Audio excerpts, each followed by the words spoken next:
Hi, my name is Fatima Sherry. Hi, my name is Ikram Bagudu. Hi, my name is Fatima Sherry. Hi, my name is Aisha Atiku. Hi, my name is Idwa Basi Ekong. Hi, my name is Amni Bashir. Hi, my name is Mariam Paria. Hi, my name is Shaida Adim. My name is Amina Nation. My name is Aisha Bagudu.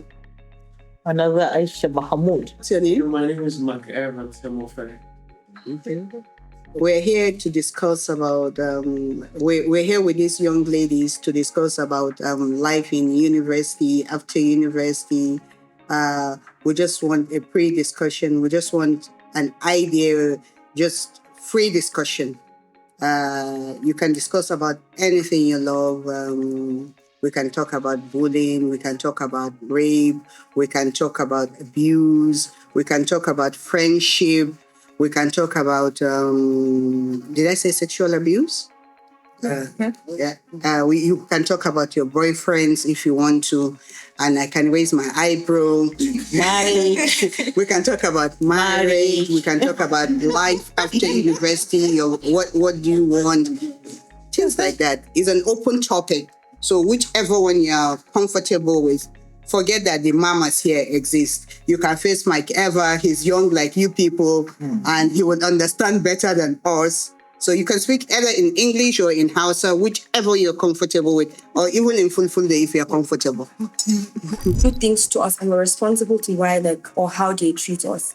And we're usually very passive about it because obviously it's very easy to blame somebody else than to take accountability. I'm the reason to why this person is treating me like this. So I feel like that's something we should talk about.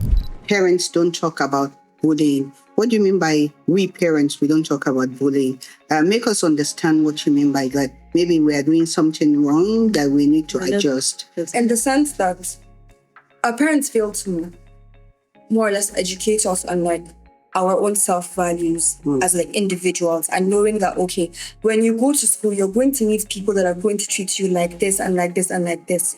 And that has nothing to do with you as a person. That's more of a them problem. That's one. And two, this also has to do with mental health. I think our generation are very, very different in terms of mental health. And as a child, I come to my mom and I'm telling her, oh, I feel this kind of way. And medically, that maybe might be leading to depression. But because there's that barrier between the two generations, it's very difficult to explain such things because a lot of parents don't believe in mental health. I provide for you, you're sleeping well, you go to school in a car, everything is okay for you. So because of that, it tends to make us withdraw from our parents because the thing where you're not going to understand how I feel regardless. So what's the point of talking to you? I think that's where you people go wrong. For a parent, you need to make us understand. I keep saying all the time, I keep asking you people, explain better for me to understand. If you don't open up, if you don't tell us, we won't know. Sometimes we feel, they won't understand or they will blame us. It's wrong. Even if we are going to blame you, you should open up, tell us. When you talk to us, we listen. Even if you think we are not listening, we're going to listen. At the end of the day, we are going to abuse you, but we're going to we're still going to support you people. At home, we will shout you. I remember during Noble Hall days when I would go to visit some of you there.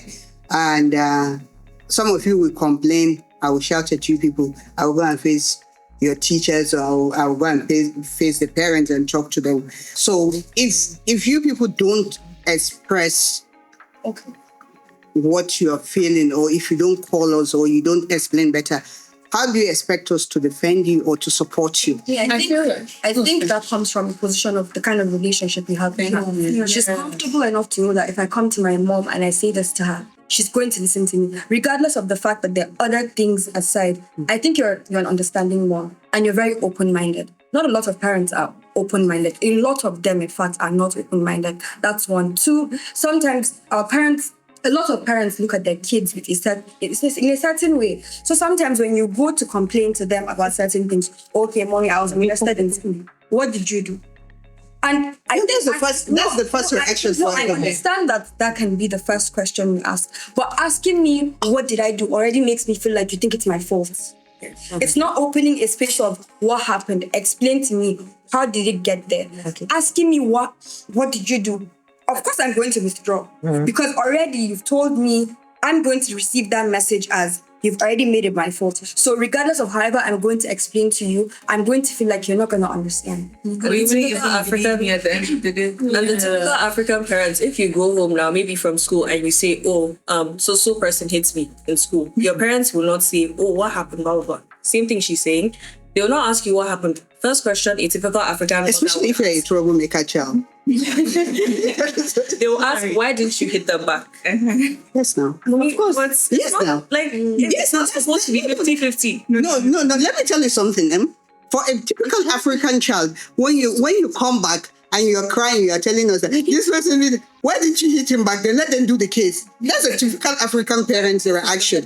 When it comes to this, like opening up to your parents, I feel like a lot of our parents, they forgot that the world has changed. And because we have not changed. Yes, but the world around us, the environment around us has changed. There are things that are happening at the age of 20 that for our parents didn't happen until they got to 35. 40, man. 40, exactly. Like the world around us has changed. Sorry. So like, let's say I'm 16 and something is happening and I go to my mom to talk to her and she's like, you're 16. But I'm like, oh, the world is not looking at me like I'm 16. This 40-year-old man saw me and didn't know I was 16. And this happened to me, do you understand? So it's like, and then for a lot of them as well, they didn't create that safe space for you when you were younger and all these things were happening because it's not supposed to be happening at your age. So when you get older, they're like, oh, why are you not talking to me? Why is it that when these things happen, you don't confide in me? I'm like, I've never been in a position where I was able to talk to you from when I was younger. Like, I can't now grow up and then when I'm older, I'm 20, I'm mature, I'm sort of in a way, I'm mature. Like, you can't now start building the relationship now. Like when you can. You can always fix it. You can always fix it. That's where he said it's never too. It's not a one-way affair. A relationship has to be built by both of you. If she's not making an effort, you as a child, you have to try your possible best to be like, I think that she got at all the time. You have to like, Mom, even if she doesn't want to listen, you talk, she will listen. You think we don't listen? We listen. But sometimes you even have a better way of solving the issue than us. We just leave you to it, and because we know you will handle it. We always believe that we have given check you on you. It's not like we don't. We check on you. We like check back, but it's like we allow you. So some of these things we just allow you. You can handle it. You know. I think one thing that we as kids as well don't put into consideration is the same way we're growing, our parents are also growing. So let's say I come from a home of, I have two sisters, and we're three, and I'm the second born. So the way my parents raised my eldest sister is probably different from how they're going to raise me, because they've made their mistakes with her, and they're going to take correction and like raise me differently. So I think with time, like, I sometimes want to get angry at my parents, like, oh, I want to talk to you, but I can't because you've not. But they're also learning. This is the first time having kids. Like, the same way I will have my kids as well, and I will keep on learning. So I feel like as a child, or a teenager rather, if I'm feeling like I can't talk to my parents, I'll go and say, like, I want to speak to you about this, but I can't because you've not given me, like, room to say this. And a lot of the time when, like, if I get in trouble now, I do something wrong, and my dad tells me, oh, but why didn't you tell me? And I'll tell him, I've been trying to say this to you. I've been trying to speak to you, but I feel like it's things like that that help you build your relationship. I think the reason why most parents are like that, or rather the previous generation are like that, is because our parents, so our grandparents didn't really give our parents room to, they were just too strict, violence. If you hear No. It's not violence. No, we disagree. But they give you room to like contribute about things that happen. Yes, they do. Not all the time. That's what I'm saying. But That's why they're like that with us as well. But discipline, we call it discipline, not violent.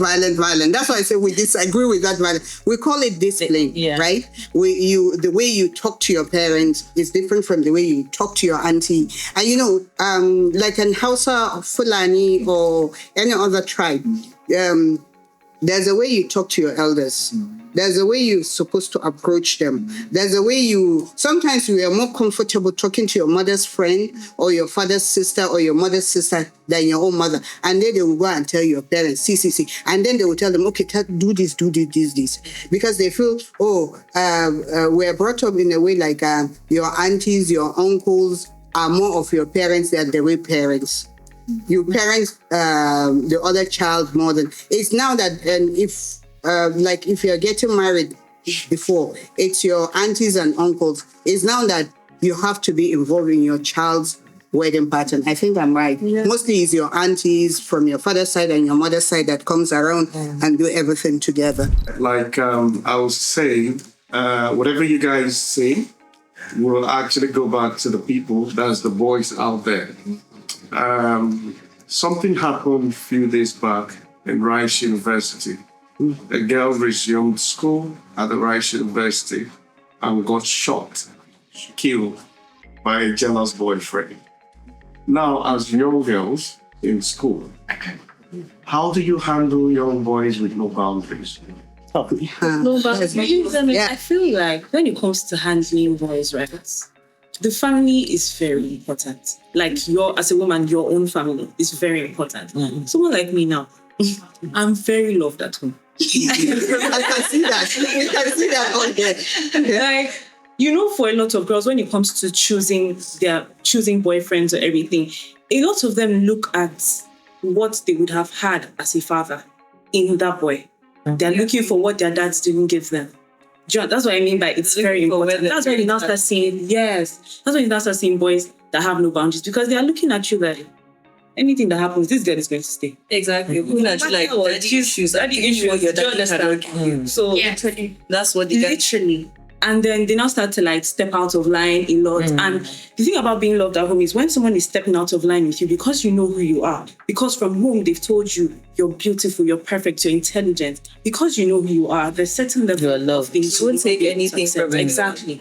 Someone would look at you like this and want to belittle you, and you stand still and say, not me, not today. And you move on with your life. So they won't even approach you. So you as long as a woman, you can set boundaries. These are the kind of men that can speak to me. These are my standards. You understand? And then also, I feel like when it comes to handling men, because we're so young and our moms have done it before, your aunties have done it before, your aunties have been there. No matter how much you want to look at them like holier than thou, they've had boyfriends. So I feel like it's very, very important to be open to people that know better than you, to learn from them. Tell them, this boy is stressing me out. How do I go about it? Because I feel like there really isn't anybody better to give you advice than the ones who love you. What I noticed with, particularly Nigerian women that go to universities, all those young people that have boyfriends, is like, how a lot of women are like, we want a provider, blah, blah, blah. So in university, maybe in first year, you get a boyfriend who's probably way older, paying your school fees. He's the one that's giving you free money. He's the one that is buying you new wig every day. What do you mean? Or what do you expect? Auntie, you feel so entitled to you. Feel like can do anything to you. So I feel it's really sad that they had to go through what she went through. But then there are just so many factors. Maybe exactly. It could have been avoided. People around her probably know that, okay, this is what this guy is, and they have probably told her multiple times, detach yourself, but then maybe it's like an ongoing cycle. Well, this guy is doing these things, we talk about all these extremely obsessive kind of things.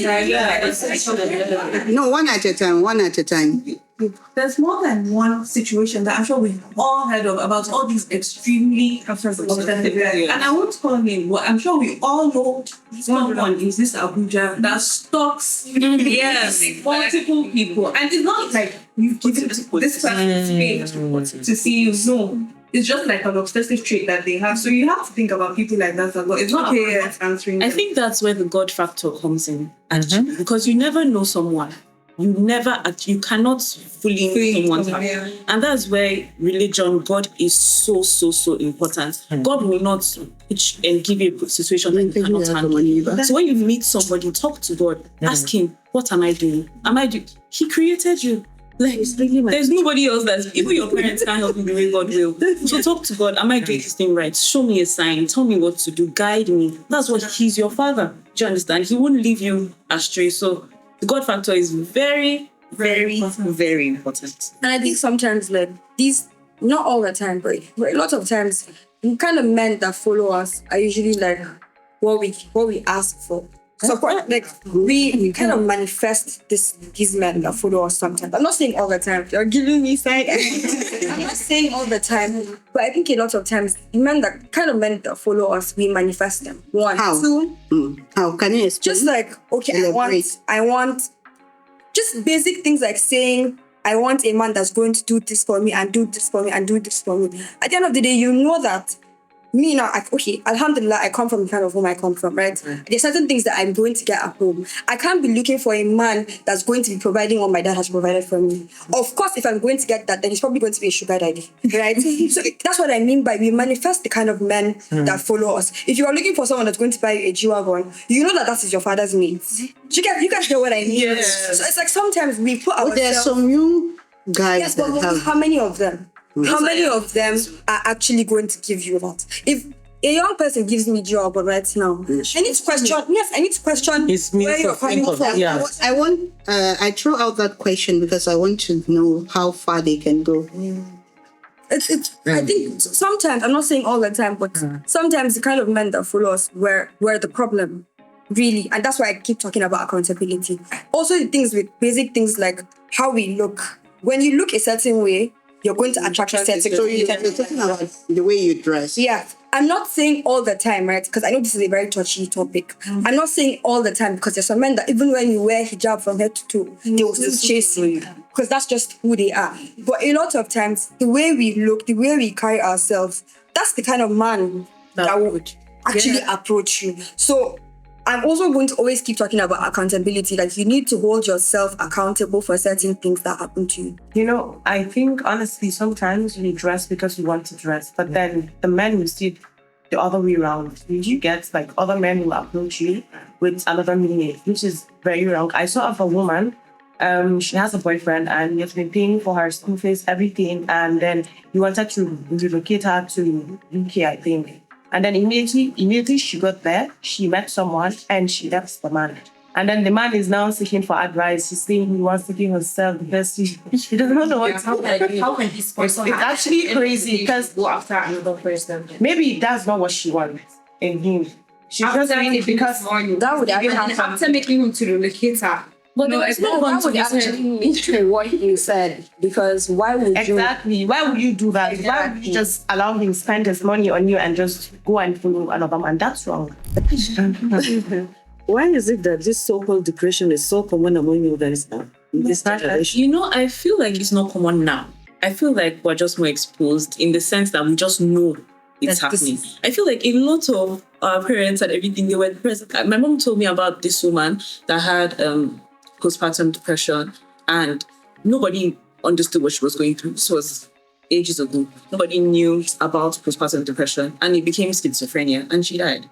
So I just feel like they were just not aware. And like these things were happening, but they were just, yes. Like ADHD. It doesn't like, in our own time, it doesn't even lead to a situation where you go and harm yourself or commit suicide. I think, but like, no, do you know the saying? The saying is, what you don't know will not kill you. We now know. So that's why I also feel like depression, people use it. It's a very overrated expression. Yeah. You can't just casually say, I'm depressed. I think that's overrated. It's kind of like saying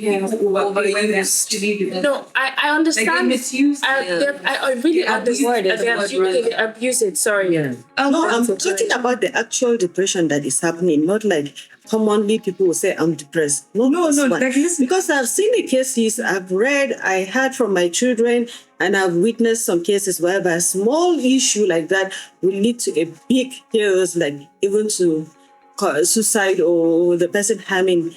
You know, can you just highlight it? I feel like, I've been depressed when I lost my mom. I was very, very depressed.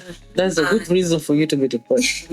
And that was what opened my eyes to what people actually go through when they are depressed. Like, first of all, it's just that sadness. Then all of a sudden, even the people that love you, you feel like nobody just loves you. Then you start to isolate. And I feel like if you have a community, like now, I had my community.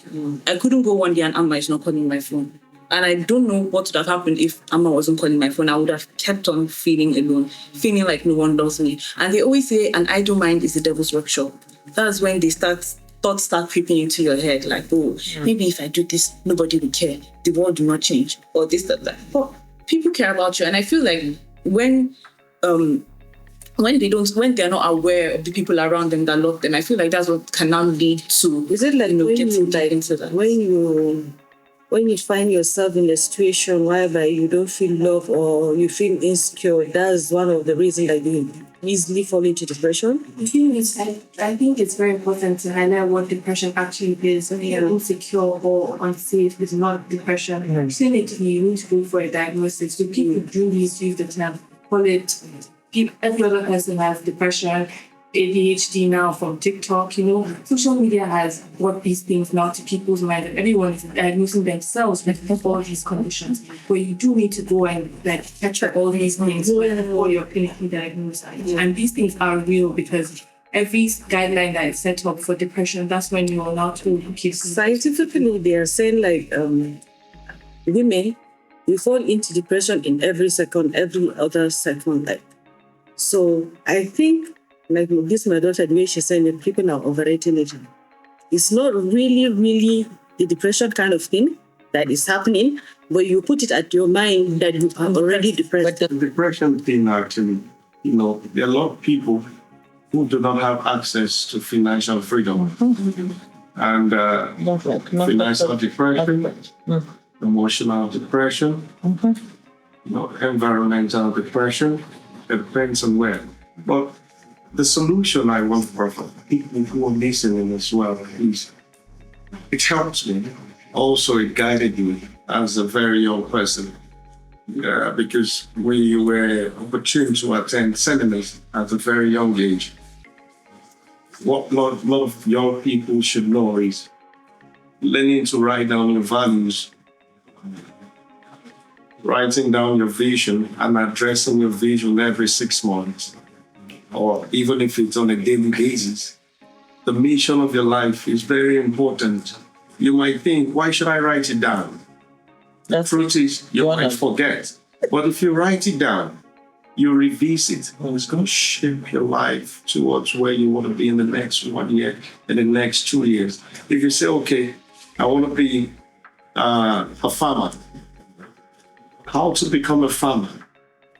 These will lead you through to become a better farmer, and some things will drop off the way, but it will guide you to wherever you want, and it will also help you not to mingle with the wrong people as you're growing in life, like meeting the bad boyfriends.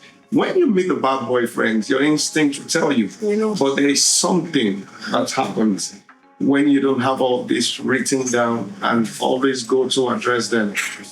It lies to you that this is the right person because that person comes to meet your actual need at that point in time. Because your friend got married last week, you want to get married immediately. But because your friend got married, this is not the type of person you want to get married to. So you go visit the vision, your mission, everything, the values of your life and the values of your parents, your cultural value, your spiritual value, that will lead you straight to the place that you want to be in life. So it will make you avoid a lot of depressive moments as a young person. Depression was not really a thing. Don't you think that the reason why you believe that is because most people didn't talk about it back then? Because we're happy, we are free. We are like a bird. We actually, you see, the burden you people take now, we don't take that day. We don't even understand them. Like she said earlier on, she said some things that they go through at their age, maybe till we reach the age of 30, which I said 40 sometimes, we don't even understand it. We don't even know these things are happening. You see, a typical northern person are always chill at home. They don't allow you to go out. You have to seek for permission.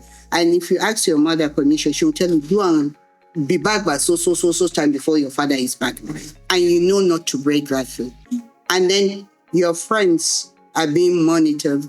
They have to know your friend's parent. They have to know who is your friend. They have to understand you are not even allowed to go to your friend's house. And if you have to go, they have to know them very well. They have to know their parents. They have things like that.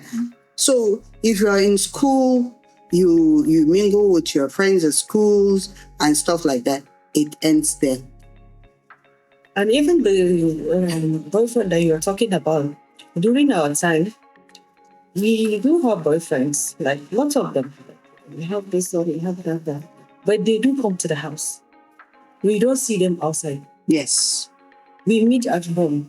They sit with us in our own living room. Whatever. We don't see us standing with them outside. Or in the car. Their car. Or you go out with them. Secretly. But that happens still. Like, it actually happens. No, it's all the time. It's safe. And all this nonsense that is happening, it doesn't happen during our time because there's a boundary. Don't you think depression can be brought home sometimes? Like, and I'm going to divert to the topic of rape. Rape and depression. It could be a thing of you believe you're monitoring your child is at home 24/7, but maybe there's somebody in your house, a houseboy or somebody that is, cooks or something. That person will probably rape the child in that house.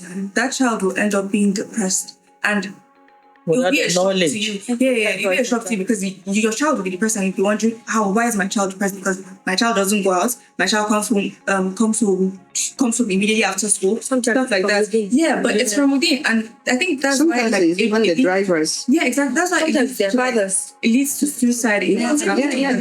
So it's actually very. It happens. So the case of depression and rape, and I'm very sure during your time, maybe people didn't really talk about it. But then Even now, it's more common then than now. Exactly. It's just been in social media. Everybody's talking about it. But during our time, it's worst. Because it's not everything you come out to talk with your parents. Exactly. And all these people that you're seeing around in your house, your drivers, and everything, in fact, they have a special regard for them. That you call them Ogu, you call them Baba, or you call them Manda. All this. So there's no way you will even report them. Whatever. In fact, they will start disciplining you, punishing you even before your parents. Yes. So those. And then your parents will say, maybe you did something wrong. Or maybe because now you can speak about it. Yeah. And in reality, it was the person that actually raped you. And if you come to meet your parents about it, but there's something like depression. We'll just leave it. We have no choice. But that's the problem. As a child, if that used to happen to you, or maybe from the age of 10 to like 13, this person was constantly doing these things to you, you grow up being depressed, or you fall into a cycle of abuse, which in the sense of, you're already addicted to what this person is doing to you. Even sexual indiscipline. Exactly. Yeah, you grow up now that the sister, right? And they're talking about it, bringing it out. That's why they're even falling depressed. Let me ask a question. Fatima brought up something about rape and stuff like that. Okay, I need to ask you, because we need to learn, we need to understand. A boy will tell you, I love you, and you people are going on with that boy. You are very comfortable with that boy. You have a boundary with that boy. And then the boy will tell you that if you love me so much, let me make love to you. Though you don't call it sex, you call it let's make love. And it's all part of our love. I would marry you and stuff like that. Part of the relationship. It's all part of the relationship. How do you handle that issue? Well, I think sense. I'm sorry to say it in such an aggressive way, but you just have to be very sensitive. Because the issue is most of these babes that fall into that, I'm so sorry, they're stupid. Like It goes down to her. But to be What? honest, most That you people are attract. no, because there's some people. Opposite No, attracts. that's not. It's a different thing if It's how you present of yourself. the relationship that it happens. There's some people that they will meet you immediately after 2 days. They're telling you this and me your leg. That's why I'm saying You're problem with low self-esteem. No self-esteem, exactly. And some people get carried away. I think it comes down to what you highlighted, like always write down your values and what you believe. Yeah. And the matter of opening up, so it's very hard to open up because in most friend groups, people don't easily open up. It's a very, very difficult thing. So if I have a close friend that, went through that, the first step for me, I'll know that something is wrong with my friend. I'm not gonna keep pestering you. If anything, I'll just make a safe space for you. I'll make you so comfortable to the point that you want to break down, or open up to me. And I think that's what we do in a lot of our friend groups. Like, you don't go around asking the person one night, like, oh, what happened? Tell me. You just, give the person a listening ear. You become so comfortable. You make the person comfortable around you when they want to talk to you about what's going on with them. And in that case, first of all, yes, if I hear that, oh, my friend's boyfriend was trying to force himself on her or he did that, I'll be very angry at the boyfriend starts with and everything. If anything, I will make sure. In fact, You really Mike Tyson. yes, I'll be so angry. Like, I'm wondering what can I do to make his life miserable? Because why would you do that? And if anything, I want my friend to get better as well. So if it means me taking you to therapy every single day to, go and see somebody, I will do that as long as, you feel better about it and then you're willing to you're comfortable and you don't hate yourself and everybody around you. How you better? But do you think by finding God, your problem is being solved? Exactly. I feel like friends God is playing into a lot of things. Yeah. You meet someone today and you ask God, can this person be my friend? Can this person not be my friend? That's the Relationship will come in. Like you start blaming God that, oh, this thing happened to them. People do say they should find God for it and then things will work out their way. So if it doesn't, they do go and just do something along the way. You see, there's a Bible verse that says faith without works is dead, right? You cannot just be believing. It's like saying you want money and you're saying, I want money. God, I want money. sleeping in- You've not applied, you've not put your CV anywhere. You have So it's hand in hand. You're the one on earth and God is in you, like you're praying to him in heaven, right? So you help yourself. What do? You pray to God, then after, okay, you want to get first class in university. So is it just like praying to God? So you have to study. You have to. Religion is so beautiful because everything is written down. Everything is there. Like, you just have to go through it. And I feel like a lot of people, when they get lost, it's like, instead of you to go and go and read deep into like what you're doing, go and just go back to God. Just Find yourself. The way you remind yourself written, but it can be delayed. Destiny cannot be changed, but can be delayed. Or something might even interfere. You just can't say because God is there for me, God has written my destiny, you will not pursue it. If you don't follow it up, something might come in along the way. Exactly. Yeah. Like, They said sometimes they say that you can change your destiny. You can even change the destiny. Yes. like if you guys don't remember what Mr. Tayo said, that's how one where during exam period, everybody was moving around with Quran and just be praying, God, let me pass my exam. He said, God, no be moving. Like, you want the same way, and you want God to help you, you have to help yourself as well. So if you're helping yourself, that okay, fine, you're like, this thing is bad, or okay, let me at least go to God. God, I beg, make it easy for me to deviate from this. Make it easy for me not to fall into this. And that's what you say. Even when you're going out to go and party and do whatever you're going to do, go back home, pray. Exactly. There's not the time you would stop to do these bad things because Even when you're praying, I don't think you need to ask God to help you. Like, you need help. Do you get, like, it's not just, you're repenting for guidance. I think you don't say help, you say you need God to guide you. Yes. Yeah, there's a different way of him guiding you because subconsciously in your heart you will be feeling this thing is wrong. No, I can't do this. Either you might even think of your parents, or you might feel, in your conscience will be talking to you, this is wrong, or the society will look down on me. Things like that. So it's all guidance without you realizing that you are being guided to this path. So I think that And is sometimes the guidance comes from the hardship first. that you're facing. So you know that maybe it's because I'm doing this thing. That's I why- need to stop doing this thing. And aside God, like obviously, like we keep saying God, but like as we know, there's two people that don't believe in God and people that want to seek So you're this type of circle. advice. It's a thing of